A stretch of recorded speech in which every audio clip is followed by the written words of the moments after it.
It's a sad day. It is a sad day. We're at the end of the line here, friends. We're at the end of the line. This journey we embarked on 6 months ago. 6 months? How does that count? August, September, October, November, December, January. What? August, September, October, November, December, January. Am I missing a month? How is that 6 months? That doesn't make any sense. I guess maybe because you're not supposed to count August. This journey that we embarked on 5 or 6 months ago, depending on how you want to count, is coming to an end. I was but a wee, no-bearded boy back when I started. Now I'm got a beard, but you can't even see it on camera. We're at the end of the line. This is the last Kong-A-Thon. I might do a semi-Kong-A-Thon following this, not anytime soon. It'd be considerably down the line, and it would probably be one-offs, so it wouldn't all come out relatively around the same time as if this one did. Yeah, I kind of failed the scheduled uploads on this one, but I might do one-offs where I review the Kong animated movies and whatnot, but for the most part, we're done with Kong-A-Thon. This is it. This is the last Kong-A-Thon episode. We've made it.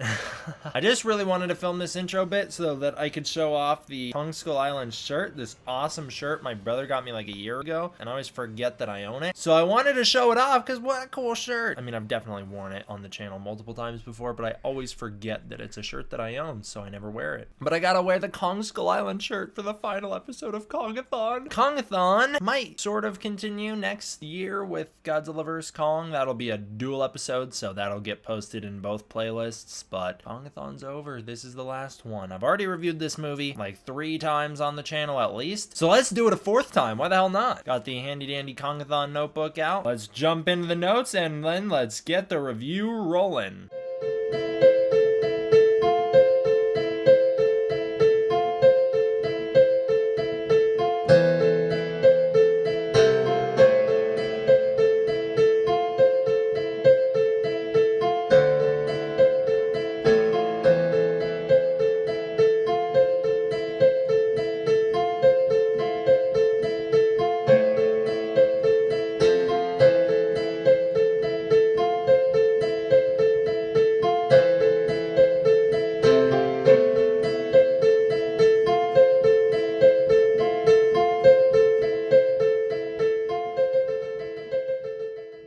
Welcome everyone to the final episode of Kong-A-Thon. I should have known what episode this is. I believe it's the 8th. Welcome to what I believe is the 8th and final episode of Kong-A-Thon until Godzilla vs. Kong, but that one's more of a Godzilla-thon because Wingard said that's more of a Godzilla sequel. That's irrelevant to this video. Kong-A-Thon. Let's talk about Kong Skull Island from 2017, directed by Jordan Vogt Roberts, the second entry in the legendary Monsterverse. I don't know if this makes any sense, right? But the movie did not come out that long ago. 3 years? Really? Is it all that long ago? Not really. No, the movie didn't come out that long ago. And I'm already super nostalgic for this time period. The film came out in second semester of my sophomore year, and I'm just super nostalgic for that time period. I don't know why. It wasn't like a high point on the channel. It wasn't like a high point in my social life. It wasn't like I had more friends then than I did in like my senior year or anything like that. I don't know what it is about that little time period, but there was something like so pure about it, you know? There was something so pure about that time period. I mean, I was kind of a little cringy edgelord back then, but at the same time, I don't know, there's something so pure about my memory of that little time period, second semester sophomore year, riding my bike down to the movies over and over again to see this film. It was before I could drive, or before I had a car anyways. I don't know if I could drive, I don't remember. It was before I had a car, so I didn't drive down to the movies. I don't know, it was just like that little time period stands out in my mind as especially nostalgic, even though it was not that long ago. I remember getting the invite in my emails. I got invited to a press screening by Warner Bros. To go see this movie, and I was so hyped. So I went with my dad, we went down, we watched Kong 76 on the stairs. We waited, we got there early so we could get a good seat, because you know, you don't have guaranteed seating when you get invited to one of those things, so you kind of have to get there like to get your seats so that you don't wind up with a terrible seat. But we watched Kong 76 on the stairs. At least we watched like the first half of it. We didn't finish the movie, but we watched like the first half of it on the stairs of this huge theater. It was my first time ever going to an IMAX theater. So this was like the biggest screen I've ever seen a movie on today. I mean, I've never seen a movie on a screen as big as this one, but it was like a legitimate, real IMAX screen. Puts AMC IMAX to shame. It was awesome. They were also giving out these free Kong Skull Island posters, which was the Apocalypse Now poster, but the last poster was taken taken like 1 or 2 people before me, so I missed out on getting the poster. I guess we weren't that lucky. You know, it was still a really awesome ability to be able to go to the press screening. They had some sort of celebrity there. I didn't know who he was, but they had some celebrity there who introduced the show, and it was really cool. So the movie opens up in the 1940s in the South Pacific. Hank Marlowe and Gunpei Akari crash down on a beach, and then they get into a little chase/fight until Kong shows up. Already starts out with a pretty epic intro. Probably one of the more exciting intros to a King Kong movie. King Kong movies aren't particularly known for having exciting intros, are they? So this might be the most exciting intro to a King Kong movie ever. It's also probably the first time you see Kong fastest, you know? Like, you're starting out with King Kong, where usually you have to wait a while to get King Kong. Their little chase is cool. One thing that's great about it is the scenery in this movie. This little intro bit stands out as being particularly interesting because the scenery doesn't really match anything else we see for the rest of the movie. I guess some people might consider that a problem. I don't. I just think that it's a big island, so you're gonna see different scenery on the island. It never gets stale, that's for sure. Yeah, it's a cool little chase, and then there's some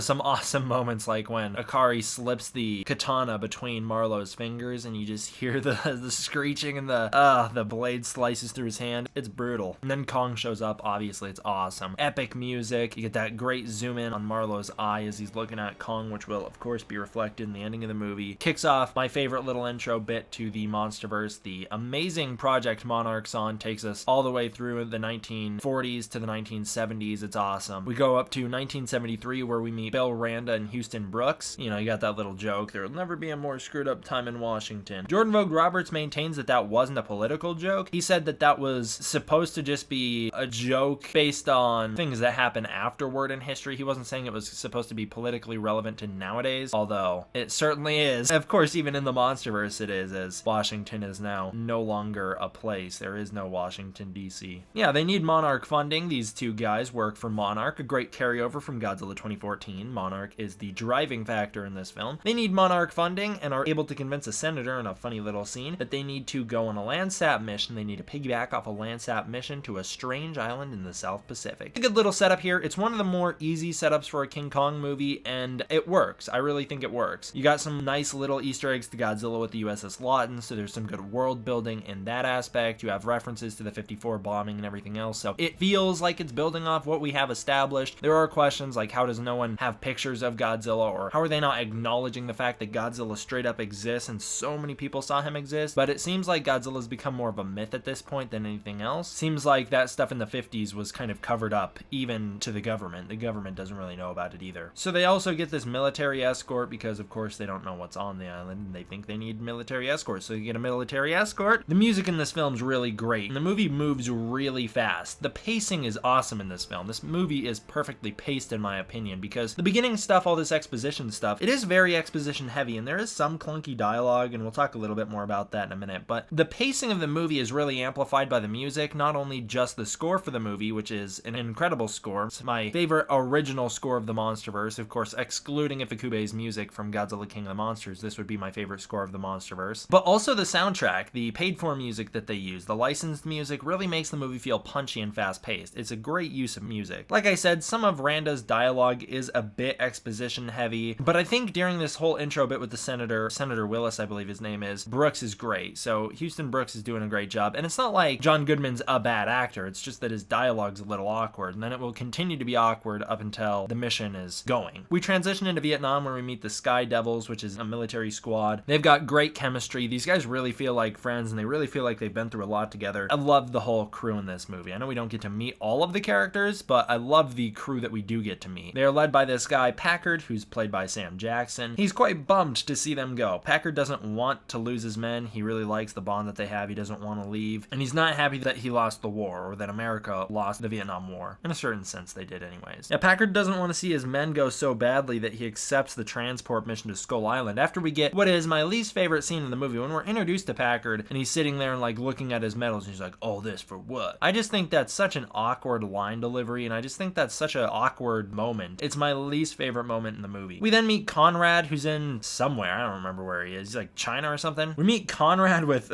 some really over exposition heavy lines from our two Monarch characters here. Their lines are just beating you over the head with exposition. But again, once they get through this scene, everything else is good. Once they're on the boat and the movie kicks off, everything's good. It's just this intro bit is a little bit bit awkward, but again, it moves so quickly that you're not really going to notice, and there are some cool scenes in here, some good moments, because I think this whole meeting Conrad thing is awesome. I love the way they meet Conrad. The lighting is the best in the scene than it is in the entire movie. I love the neon lighting, the purple and the reds. I just love that aesthetic, and I think it looks great here. And yeah, we have a cool little action scene in the bar where Conrad beats up some dudes in the bar who are trying to like steal money from him or something when he's playing pool and he beats them. It's a cool little moment. And I love his little speech that he gives when he's talking to our two Monarch guys, and he's like, you know, an uncharted island, and he gives that whole little speech. It's really cool. I love that moment. We then meet Weaver, a photographer, played by Brie Larson, who a lot of people don't like, but I actually think she does a really good job in this movie, so I don't really care what people have to say. She wants to tag along with the mission because she doesn't really believe that nothing else is going on behind it. She thinks that it's a little suspicious, so she wants to tag along. We do have a little cameo here from Thomas Middleditch, who is on the phone with her. He will appear in Godzilla King of the Monsters. The crew boards the Athena, which is the name of the ship in this movie, and they head off. Cole and Mills, they are two of the Sky Devils. They really shine in this movie. They're awesome. These two guys have great chemistry, and they really do compete to be my favorite characters in the movie. I love these two characters, especially, I guess, only when they're playing off each other. If I had to take like one character on their own, it'd probably be Conrad, but if I was taking a duo, I would definitely take these two. We then meet Victor and Steve, who are our Landsat guys. There's some nice 76 inspired moments as we see a slideshow that teaches us all about Skull Island and the mission. Brooks explains that the military will be dropping bombs on the island to map the subsurface of it using seismic charges. Again, very 76. It's exactly what happens in Kong 76. That's what their plan is, except they're not going to do it with helicopters. They're just going to place bombs on the island. Weaver and Conrad then meet. We get one of like 50 montages in this movie. This movie is littered with montages, and I love it. All the Sky Devils hanging out on the boat, pretty cool. Then Landsat wants to call off the mission as they see the Skull Island storm, the storm surrounding the island. They're like, no, it's no good. We don't want to go for that. That looks a little dangerous. But Randa convinces Packard that they'll be able to fly through it, and so Packard's like, yeah, we'll do it, and they fly through. Another cool little scene when they're flying through the storm, and there's like purple lightning, and Packard's giving that speech about Icarus, and they make it to Skull Island. They punch through the storm, they make it to Skull Island, and I love the montage that follows. The montage of the island, it's the best montage in the movie. Right after that, they start dropping bombs. They just start blowing up the island. They discover that the earth underneath the island, it's hollow, so the hollow earth is officially confirmed in the Monsterverse. They kill a ton of wildlife in the process, which really pisses off one guy on the island who decides to send a tree flying straight through the air and snipes this helicopter right out of the sky. Awesome introduction here. And then you get this really great one-shot scene where it's one shot and it lasts for a while when this hand flies up, smacks the helicopter out of the sky, everything slows down and then speeds up, and they're playing with speed and sound in a really cool way here, and the helicopter drops out of the sky, it's caught before it hits the ground, and it slowly lifts up to reveal Kong. After Kong's fully revealed, we get this little gag where he eats a guy, which I know I wasn't a big fan of back in 2017. I got over it. I don't love Kong eating people because I think it makes him more unsympathetic than he should be, but at the same time, it's not like he intentionally does it, so it's okay. We get two of my favorite shots in the movie right here. They're not my favorite shot in the movie, but they're two of my favorites. When Kong rises up in front of the sun, in front of all those helicopters, and then we get the full body silhouette reveal of him in front of the sun. Beautiful. Holy cow. Those are like the greatest shots in the Monsterverse, outside of one shot later on in this movie that I like a little better. But yeah, holy cow, this sequence is awesome. This is my favorite part of the movie. I love Kong's reveal here. Kong has never felt more powerful, and he's just,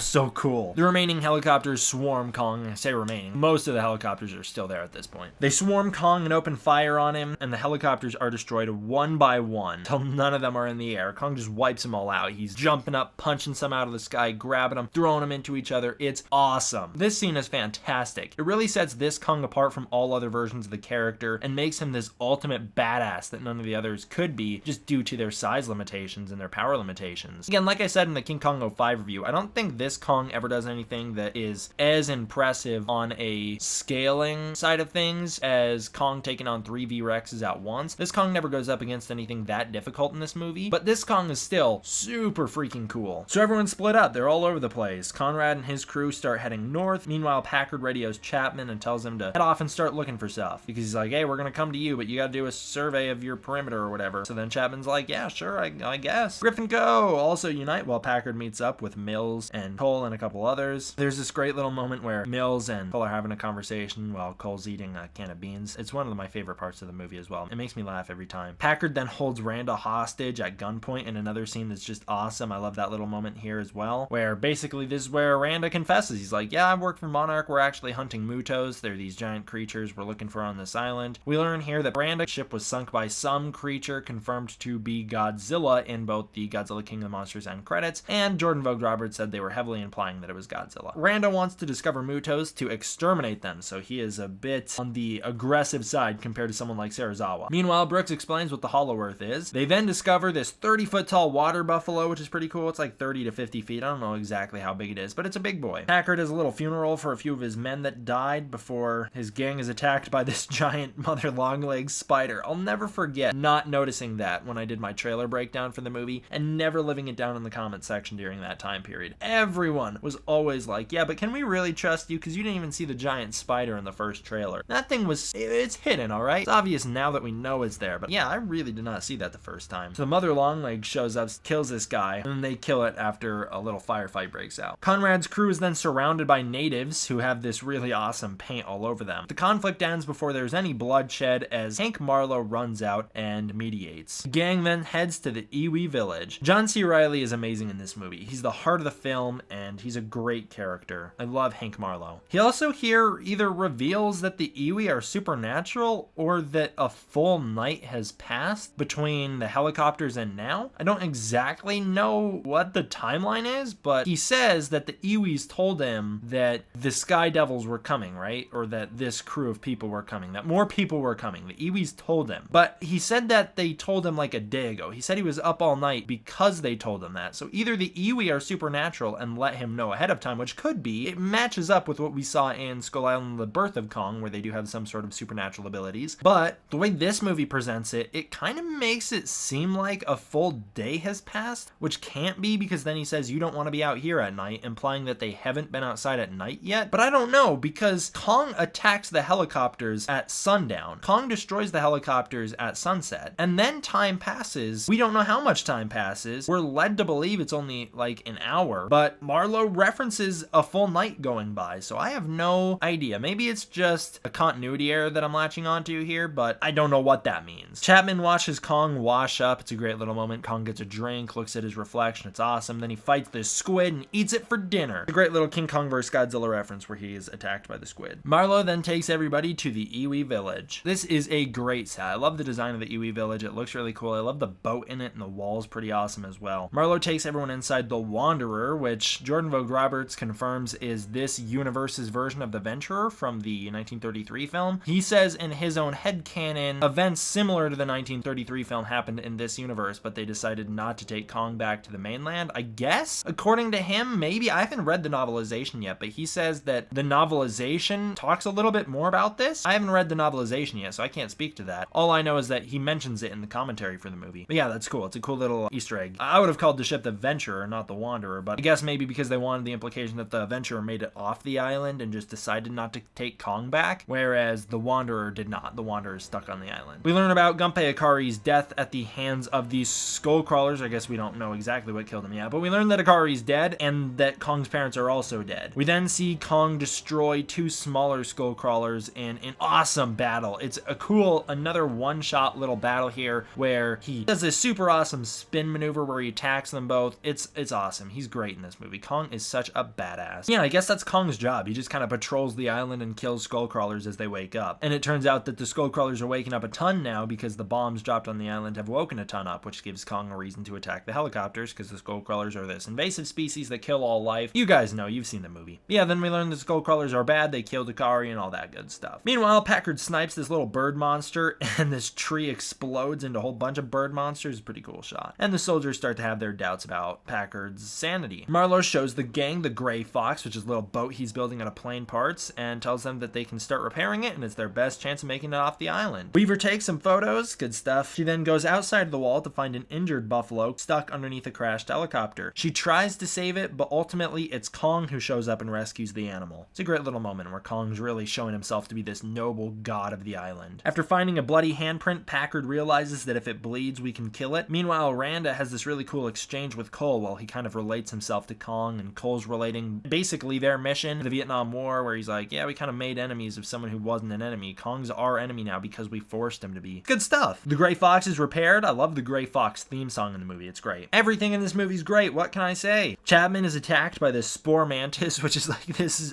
like almost depressed stick bug creature. I love it. And then he's killed by a skull crawler. That was a shock to me in the theater. I really did not think he was going to get devoured, but he sure does. We transition into night where we get some character stuff. Brooks and San have a little moment together. These two characters, I don't even know if I mentioned San yet. She is our third Monarch member. She's been in this movie, and her and Brooks have this little relationship going on. They have some good stuff here. Conrad and Weaver have a really good conversation. I like their little conversation about, you know, going to war and all that stuff. The colors and the visuals during this stuff, it's beautiful. I mean, I'm in love with the Northern Lights. I'm in love with the Aurora Borealis. It's some of my favorite visuals that a movie can have, and it's like my favorite visual in the world. All I'm really looking for out of the rest of my life is to get a chance to go see the Northern Lights. But it's beautiful in this movie. It looks beautiful. We see Packard's group during night, and they're all kind of awkward. There's a lot of tension there. Everyone realizes that Packard just wants to kill Kong, and that everything's kind of going down a path that they don't want it to go down. Meanwhile, on Skull Mountain, we get my favorite visual in the entire Monsterverse. Kong sitting and watching the Northern Lights by himself. These really aren't the Northern Lights, are they, though? He's watching an aurora by himself. He's watching it on his little mountain. It really shows how lonely he is, but at the same time, it shows Kong appreciating nature. It's a quiet little moment that it's my favorite part of the movie. It's my favorite visual in the movie. This used to be my profile picture for a long time. Kong sitting in front of the aurora in the sky. It's my favorite visual in the Monsterverse. I just think it's great. It's my favorite King Kong moment ever. I just think it represents Kong so well. He's lonely, but he's also got this almost majestic, noble quality to him. I don't know. I just think this is like the best Kong visual and the best Monsterverse visual. And a lot of people won't agree because it's not like Ghidorah on top of a volcano, but it's a quiet little moment. It also just happens to be beautiful. Let's get that shot in Godzilla vs. Kong, except that Kong is looking up into the sky seeing Mothra. I mean, I've been saying for like a year now that all I want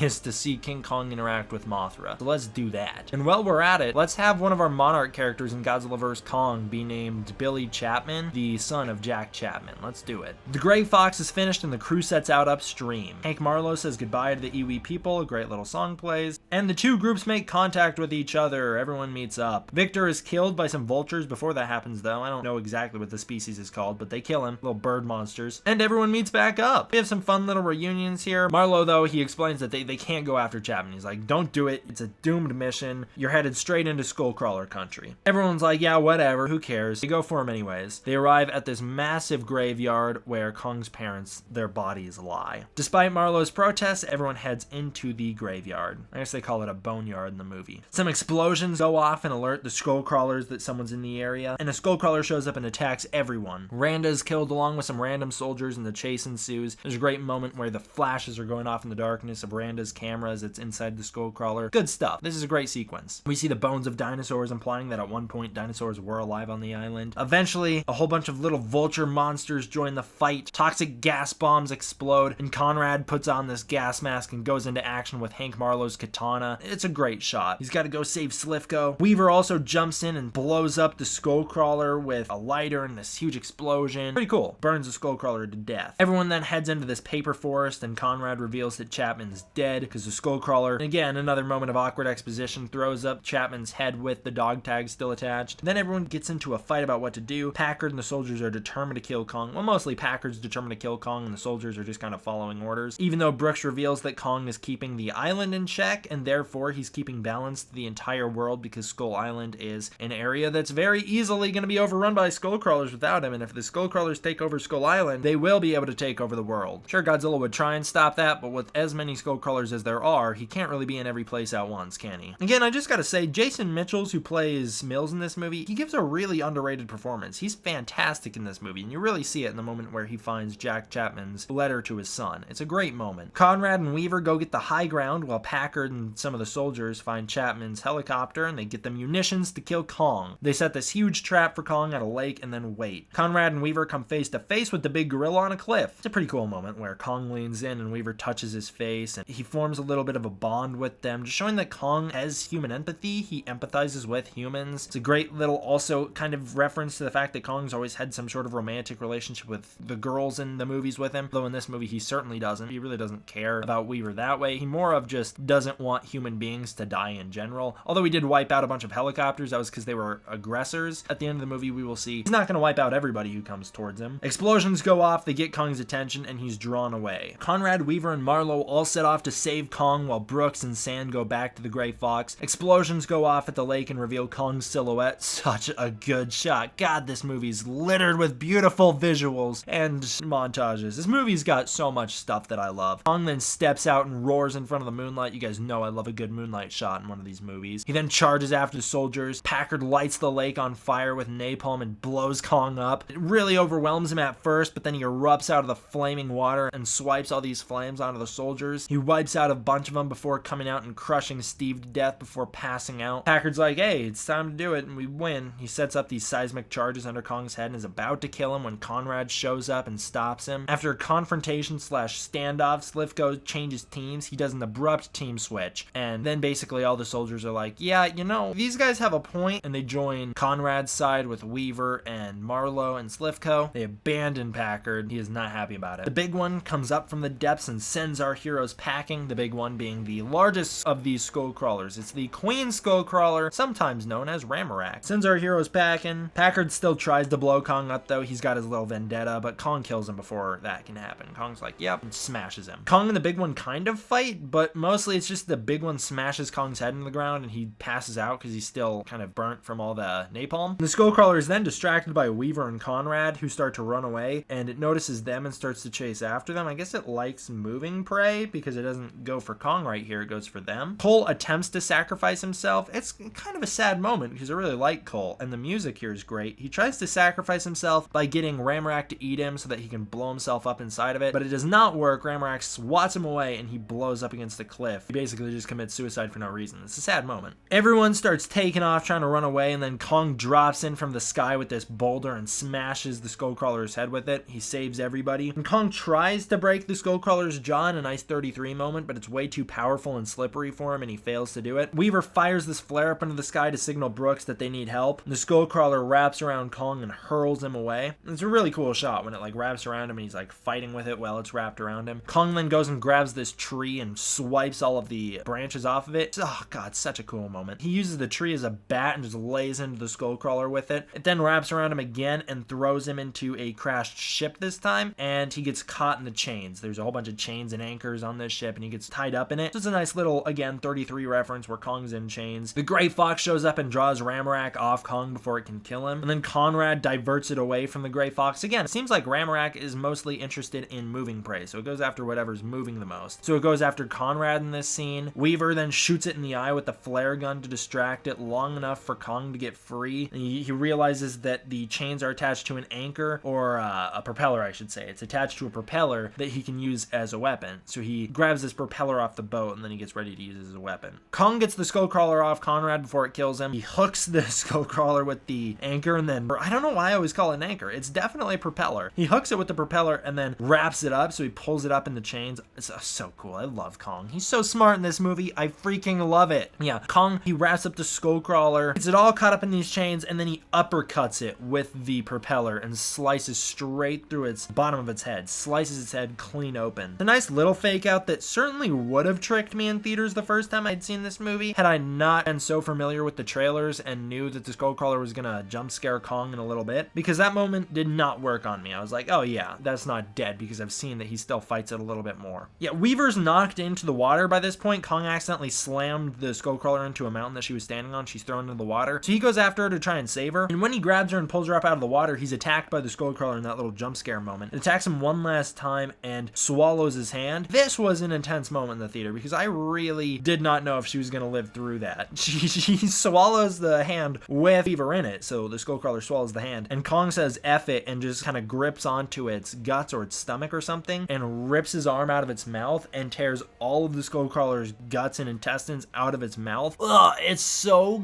good. What an awesome finisher. This is such a hard choice for me to make on which finishing move I like best, because this is brutal, it's gory and graphic, especially for a monster movie rated PG-13. It's awesome. I love Kong basically tearing the guts out of another living creature. That's so cool. But at the same time, that kiss of death from Godzilla 2014, where he decapitates the Muto with the atomic breath, is like the coolest use of atomic breath in Godzilla history. So what do I say here? What is the best finisher in the MonsterVerse? I don't know. It's such a difficult question. I know back in 2017 scene. I said that this one was because it's so cool.